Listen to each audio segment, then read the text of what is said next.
Well, last video I lied. I said it was the last race of 2025, but actually this one up in Ibaraki is the last for me before the end of the year. About 25 people today. I was number 20, a few rows back. Under 15 or under 17 group, maybe both, started out in front a minute ahead of us, and then we were up after that. It's a cold day, I think below freezing by the time the race started. So a lot of the course was still icy. There were sort of muddy sections from yesterday that froze overnight, and then some ice patches, especially in this opening straightaway. So kind of an intense start. The usual jostling for position. Somewhere around here I started bumping elbows with someone. Tumbled. See my bike just sort of do a somersault. I had to pull off the side here. My chain was off. I needed to just check to make sure my body was okay. But I couldn't get the crank to turn. Just felt like something was jammed somehow. So eventually I looked back and I saw that my rear through axle had somehow unscrewed and come out. So I managed to get it back in, and I was able to spin the crank and the wheel without issue. So I have no idea how that happened. If somehow it wasn't fully screwed in at the start of the race, doesn't look like the threads were stripped afterwards. But otherwise, I just don't see how it could completely unscrew like that.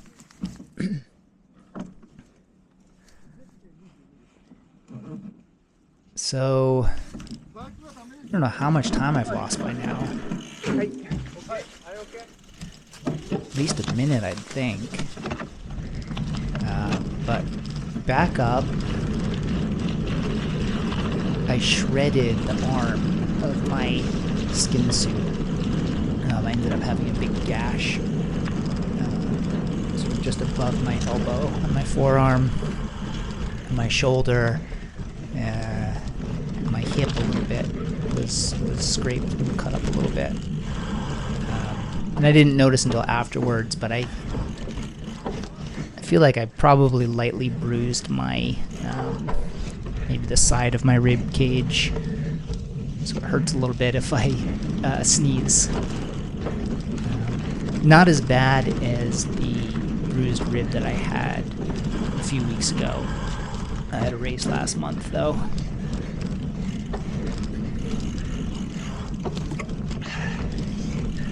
So obviously I didn't feel great, but I felt good enough in the moment. I guess the adrenaline sort of washed over the pain, so I didn't really notice it too much.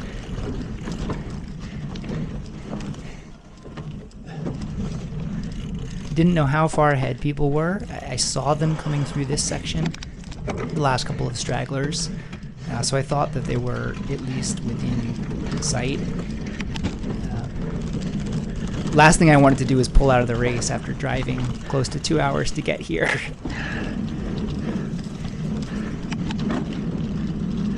So at this point, worst case scenario, I just do the race on my own, finish in my own time, and just have a little practice workout. But in the best case, maybe I could catch up to those people that I can see up ahead there, several turns ahead, at least be competitive at the back of the race.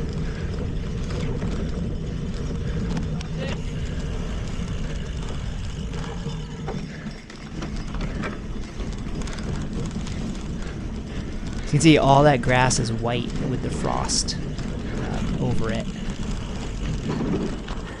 So these turns were slippery.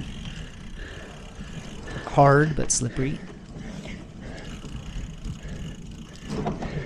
I found my rear tire slipping out a bit in the warm-up ride. And then it was actually hard to, there's one guy, I wonder if he was caught up in the crash. Somehow had a mechanical problem with his bike. Yeah, so all of these turns, so here for example, you see those tracks worn into the turn. Those all were from probably yesterday. Maybe there was a pre-ride when the ground was still soft. And then overnight they froze in place. So it was really awkward because you could get your front or back tire sort of stuck in one of those grooves and just not be able to turn like you're expecting. So often I'd sort of, this is another tough one, there's some ice over some of them. But yeah, so it worked best sometimes to sort of either go around them wide like this, or in some cases actually cut through them sort of perpendicular to the groove. So you're riding over those tracks instead of sort of into them.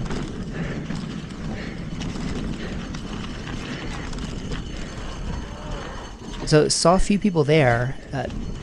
It felt like they were not too far away, but with all of these tight, winding turns, I wasn't sure just how far up ahead they were. So yeah, I have to stretch all the way back to the other side of this straightaway. So I was really putting in a bit of effort for those 10-15 second surges. Here's another 500-600 watts, 27 kilometers per hour. And then you just have to jam on the brakes here. Well, this is pretty wide, so you could keep some momentum.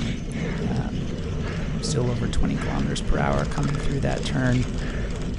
But again, a hard effort here to try to keep the speed up as much as possible. Wide turn, but still back up the speed.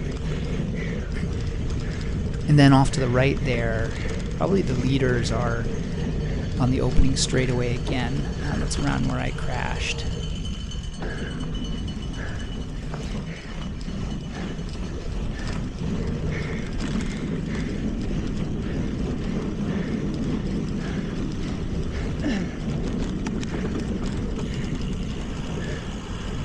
It's a little tighter turn here.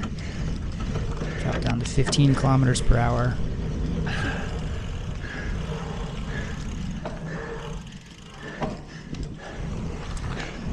One last straightaway here, I think before the last few tight turns before the finish line.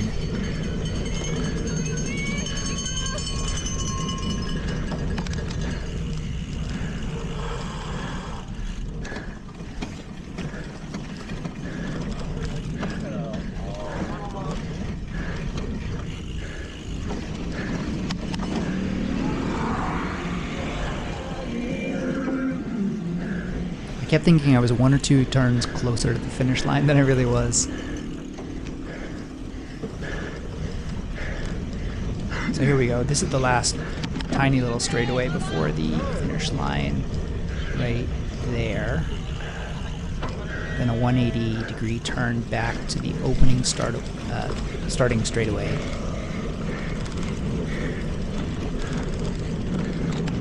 So it looks like where I fell was just up here. It may have been one of these ice patches like that there.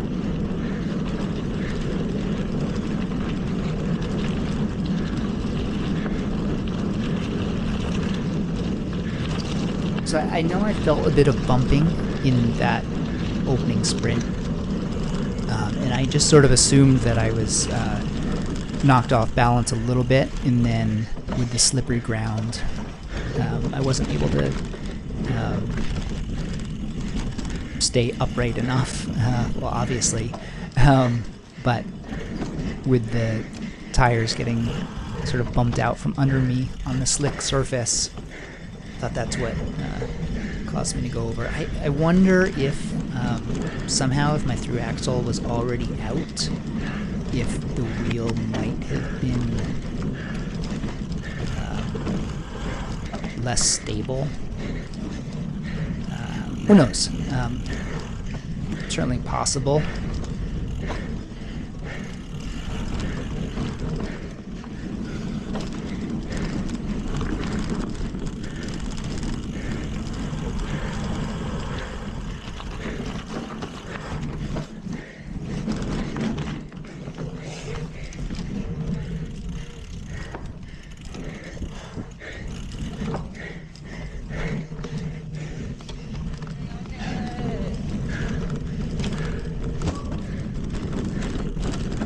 So this isn't that interesting, so maybe I will jump ahead to where I can see someone else in the screen.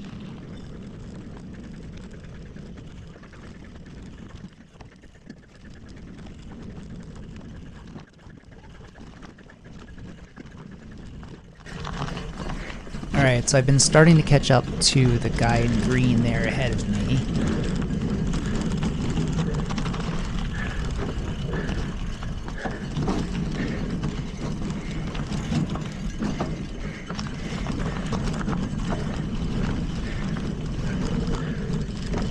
Can't quite close this last little gap. We're both going pretty slowly, but with these slick, tight turns, there's just not a ton of chances. But as we get to this grassier section, looks like I tried maybe here, put in a little surge to finally get by him. Up to 800 or 900 watts, 33 kilometers per hour. So outside of the starting straightaway, that's probably my hardest effort, biggest surge so far. Another 700 watts or so there to make sure that I put a little distance in front of the guy in green behind me. And so off to the left there, it looks like the next person in front of me. I think it's just one turn here to get to the straightaway that he was on, so maybe something like 30 seconds or so. That's him again. So, going back to about the same point on the straightaway coming the other direction here. Let's see if I'm any closer.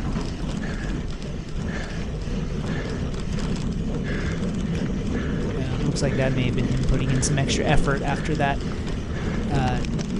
little technical section that breaks up this next straightaway.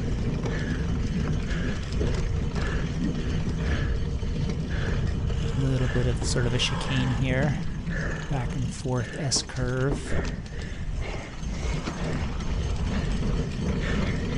Putting in another 500 plus watts, so lots and lots of little microbursts on this course when I'm trying to catch up to people, the stragglers from the rest of the pack.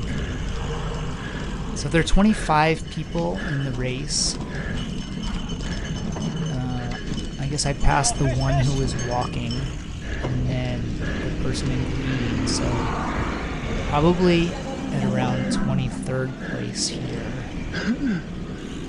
22nd, who was maybe 30 seconds ahead of me. Coming back to the finish line here.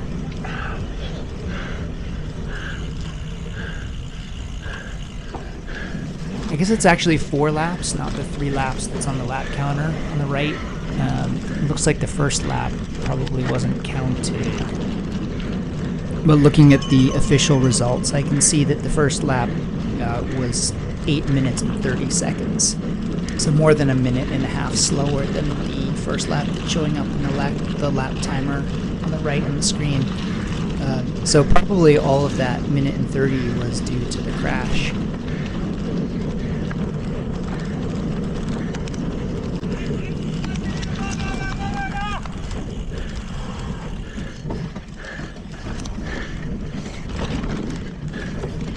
So I can see the guy in 22nd place up there. Not now, but he was off to the right.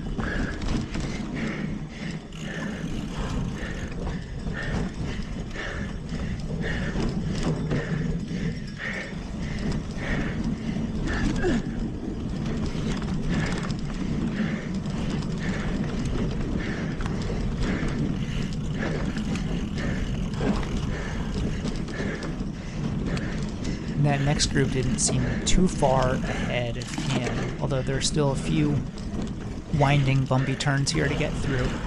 But I thought that there might be a chance to catch up to a few more people if I was able to keep up this effort.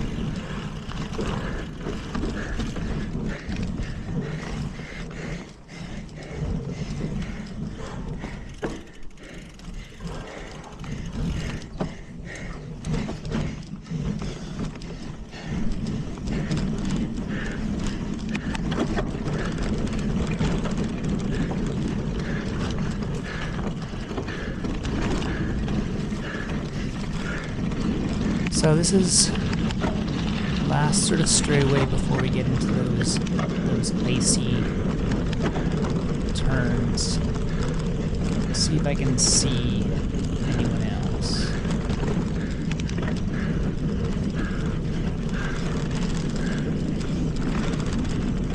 So there are a couple people that, and off to the left we just saw the person in front of me.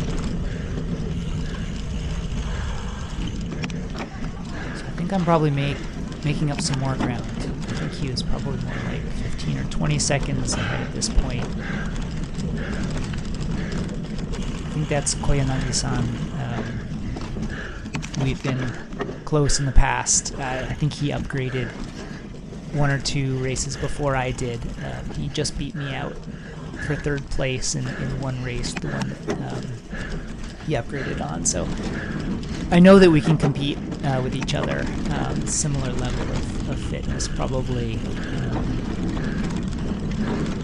No idea about the other people in the group up ahead of him. A couple here and there that I know I've been competitive with,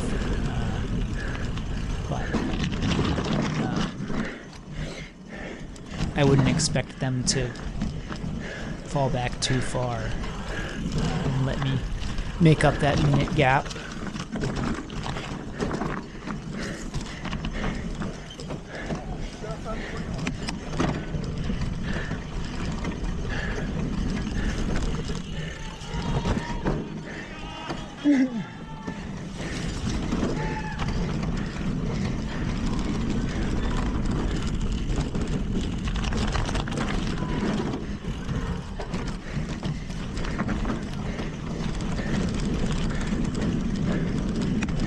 So this guy wasn't giving up, the one running his bike.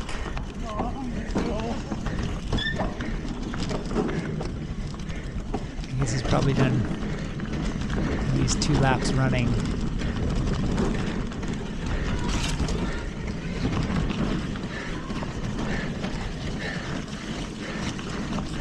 Alright, I'm 1 turn behind now.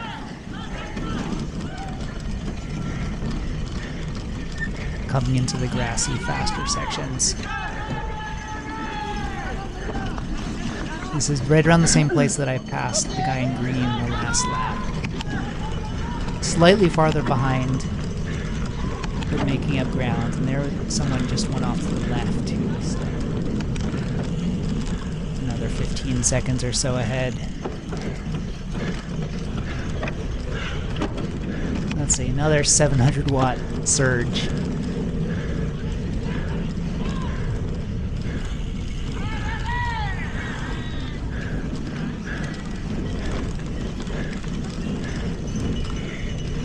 Alright, here we go. Closing the gap.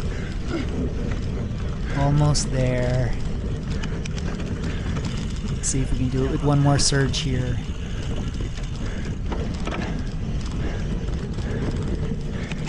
700 watts, 30 kilometers per hour, 29. Got past him. And then I've got my sights set on this guy off to the left. He's no, here. Just to the left, going through the S-curve chicane.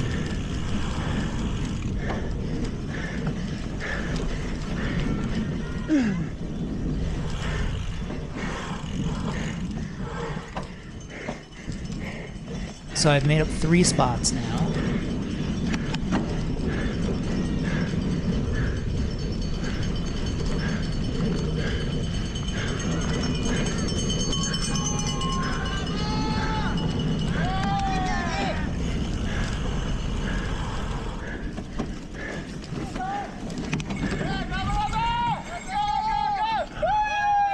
My heart rate isn't so bad at 163 beats per minute.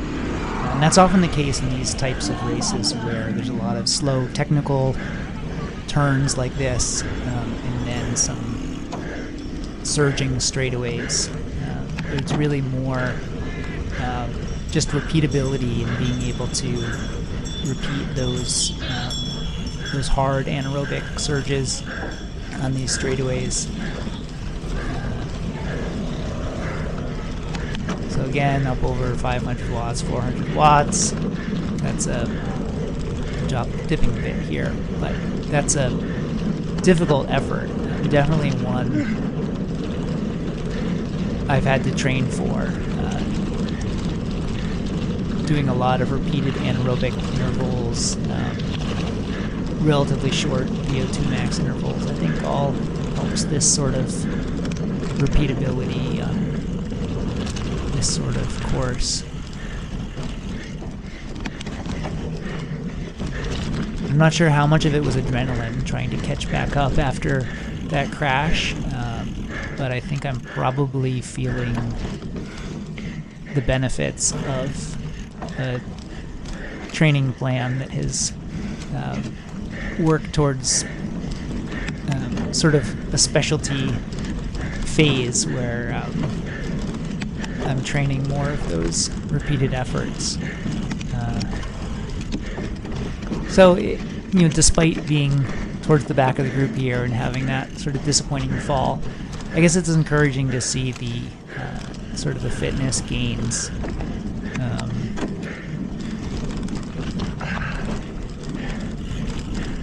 See how it improves over the rest of the season.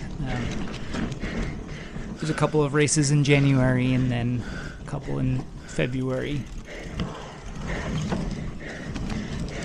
Then I think the rest of the races that are in March are probably more in Western Japan that I won't make it to.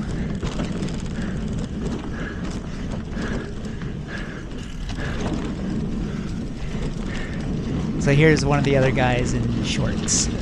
Only maybe 3 or 4 of us were wearing shorts today.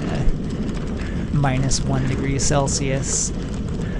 Pretty much everyone else had tights on.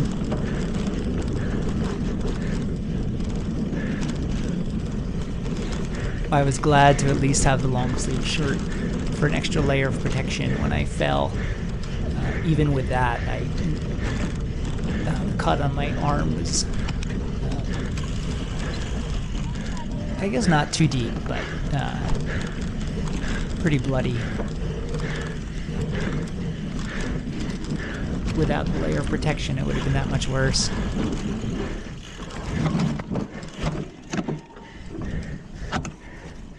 So this is the last lap, about 4 minutes left, I guess, based off of my previous laps. Not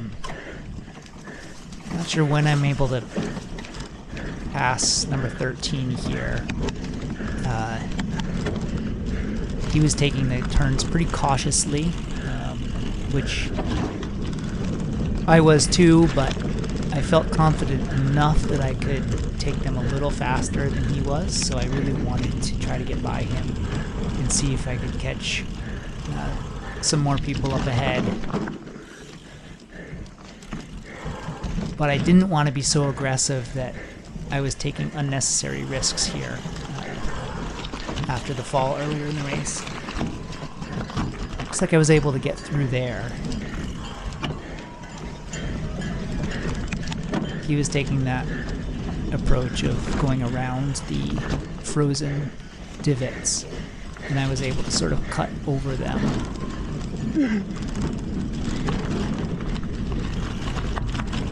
So I guess that must be 4 spots that I've made up.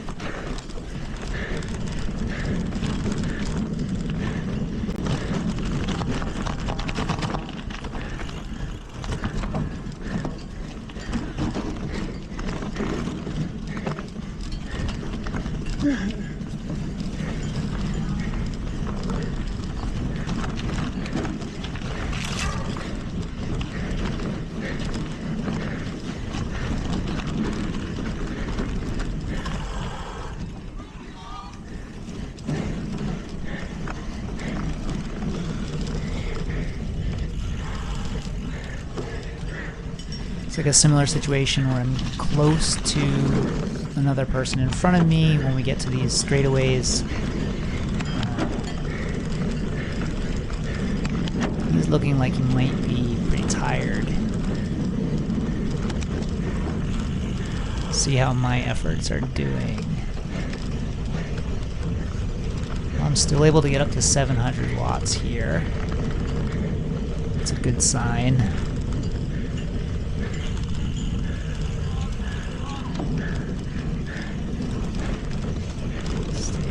6, 700 again, 30 kilometers per hour. So I'm doing just as well here as in the earlier laps. So not, yeah, another 800 watt spike. So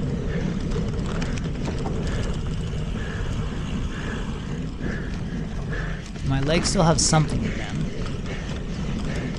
I don't think I'm close enough to this next person to the left there.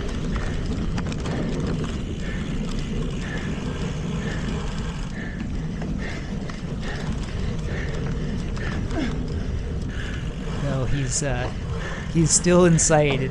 It's tempting to try to get up to him, but I just don't think there's enough room left, enough time.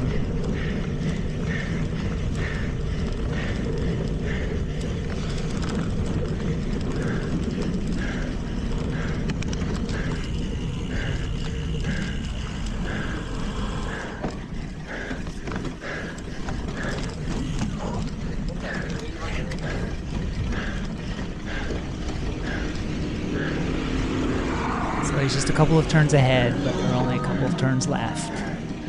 So he's just heading to the finish line there. And then here I come, the last U-turn.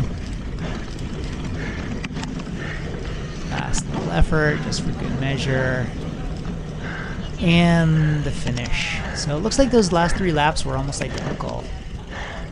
So taking out the minute and 30 seconds or so that I lost from the crash, that would have put me around a top 10 finish. Obviously, that's hypothetical. Who knows what would have happened, but encouraging at least to know that I was able to sort of hold that pace for most of the race, regardless of the outcome. There's my arm. It was a little bit of blood seeping through. When I got it off after, it was even worse. So that's it for 2025, for real this time. It was a fun year. Nice to upgrade to ME3. I think I'll be here for a while, competing with a good competitive group, but looking forward to the new year next year. Same season, but new year. In the meantime, I hope everyone enjoys the holidays, and looking forward to seeing everyone next month.